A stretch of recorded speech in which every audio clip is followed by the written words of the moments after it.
At the start of the story, two female co-workers in a CCTV control room discuss their new young colleague. Inside, he is wearing a pair of sunglasses that the ladies find unusual. Two fleeing robbers are unexpectedly discovered. They instantly notify their supervisor and the authorities. Despite the office security team's best efforts, the thieves manage to escape capture. Just as they think all hope is lost, the new hire shows a video of the crooks slipping into an alleyway. As a result of his aid, the authorities apprehended them soon. The employee's name is Yeo Jang-boo, and he has a rare hereditary illness that enables him to experience everything at a glacial pace. Despite the fact that the crooks were going at high speeds, he was able to watch their motions because to his illness. Jang-boo, a 5th grade student, and Bong Sumi, the girl he had a crush on as a child, raced in a relay race together. At that point, things seemed to move slowly in front of him. Dr. Suk diagnosed him with dynamic visual acuity, a rare illness that permits him to perceive fine detail in a moving object that most people cannot, as if the world were moving at a snail's pace. Jang-boo effortlessly catches a baseball tossed at him by the doctor, demonstrating that he, in fact, has the condition. Jang-boo may have taken legal action against the doctor if the test had failed. The doctor suggests that he wear sunglasses at all times for his own comfort. After receiving Jang-boo's prognosis, his father travels to another nation to pay for his therapy. Jang-boo will be joined by his mother and younger sister at home. He claims that the disease has served him both good and poorly. Bullies targeted him at school because of his sunglasses, despite his ability to perceive the subtle movement of women's skirts. At the time, he began to have feelings for Sumi, his only friend. But, over time, Sumi faced extreme bullying simply for being his friend, and she eventually ended their acquaintance. Since then, Jang-boo has been utterly alone.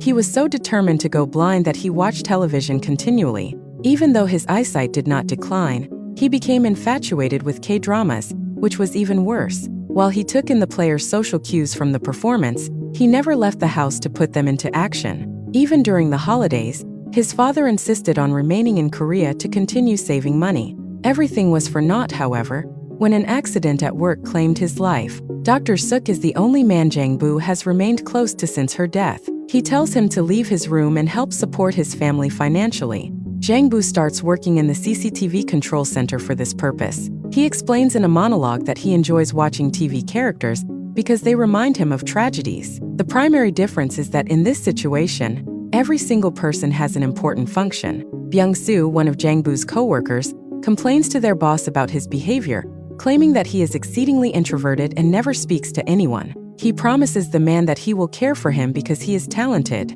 While working, Byung-soo attempts to strike up a discussion with Jang-boo.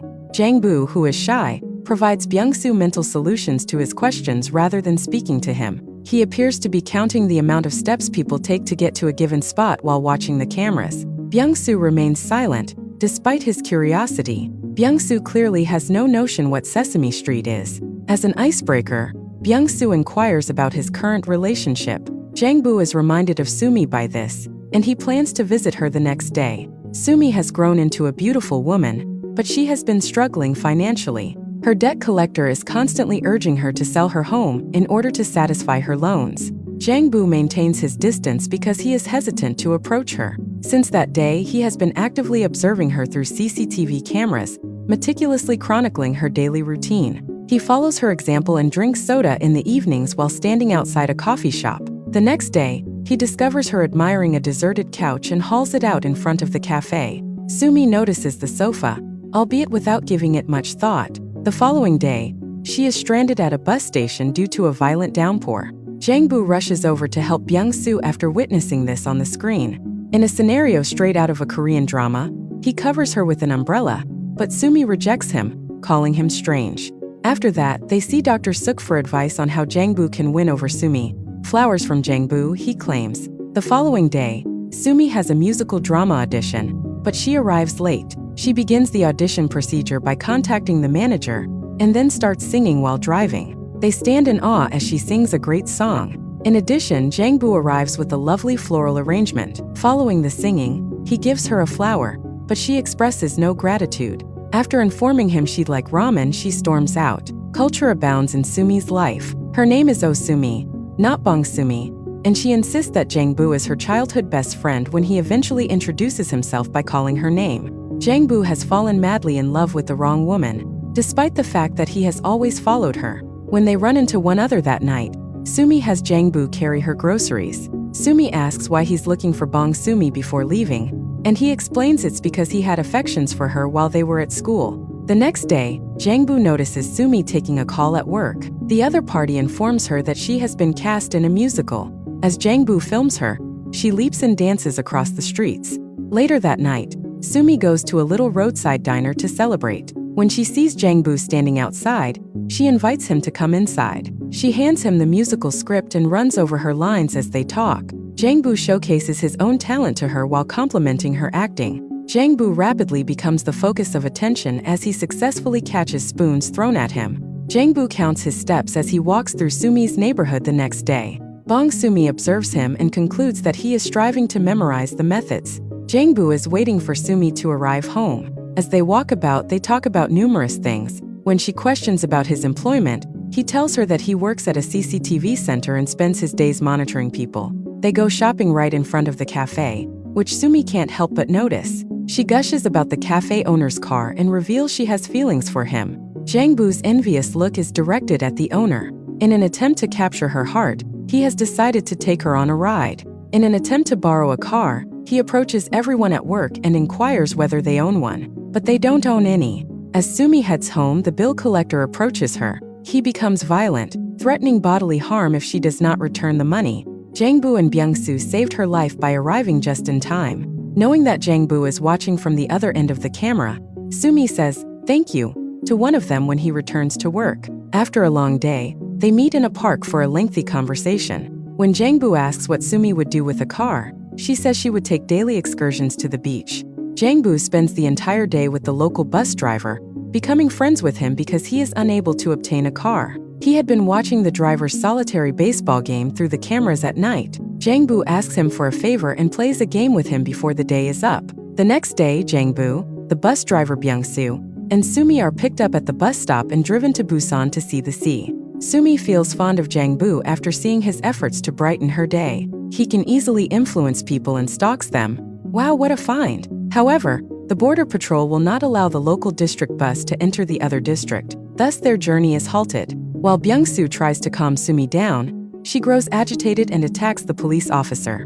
All of their efforts will be in vain if they are unable to return home by dusk without reaching the sea. Following a recent string of kidnappings involving women in the neighborhood, Jang-bu's supervisor has warned them to remain watchful at all times. At that exact moment, Jang-bu notices Sumi on a screen, but she vanishes without trace. He panics and rushes to check on her, only to learn that she was playing a joke on him to test his reaction time. Finally, Sumi removes his specs, and the two exchange passionate kisses. Sumi invites Jang-bu into her home after he transports her there. However, when Sumi discovers the debt collectors at her home, their plans are foiled. As a means of intimidation, they throw her belongings around and demand that she return the money. Jang-bu tries to hurry over to her, but his vision fades and he trips and falls. Jang-bu and Sumi sat down to talk after the males left. Jang-bu and Sumi's school drawings are among the artifacts discarded by collectors.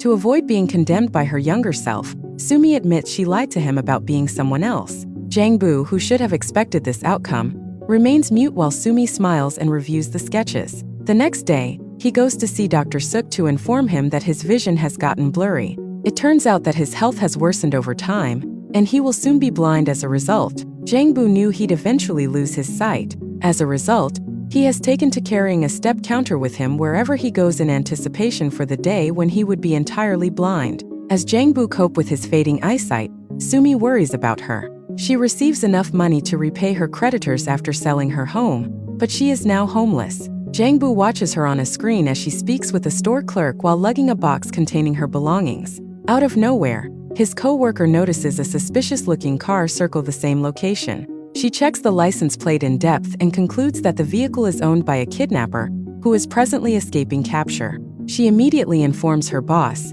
and the police are also alerted. Unfortunately, Jang-bu loses sight of both Sumi and the car. He rushes to her aid as he panics. While on the road, he loses his vision and crashes the bike. Byung-soo notices this on video and comes to his rescue. Then an unknown man approaches Sumi and grabs her arm. However, Jang-bu sprints in their direction, just in time to save her. Jang-bu nearly collides with the bus as the kidnapper exits the area. As soon as they notice Sumi, the The cops arrive and arrest her for questioning. Byung-soo comes to Jang-boo's help when he is abandoned on the streets. Devastated by his blindness, he tears while holding his friend. The incident occurred some days ago. Jang-boo never hears from Sumi since she is too busy with her life. When she pines for him, she frequently examines the CCTV tape. After some time has passed, she sees Jang-boo at her favorite cafe. She joyfully approaches him, waving her hand, but is taken aback when Jang-boo abruptly withdraws his stick and turns away. Jang-boo has drawn multiple images of her, so she decides to follow him around town until they go to an art gallery. In a monologue, Jang-boo says that despite his blindness, he can still see her. The following day, he asks Sumi where she wants to go again. The film concludes with her discovering he can feel her, and they embrace.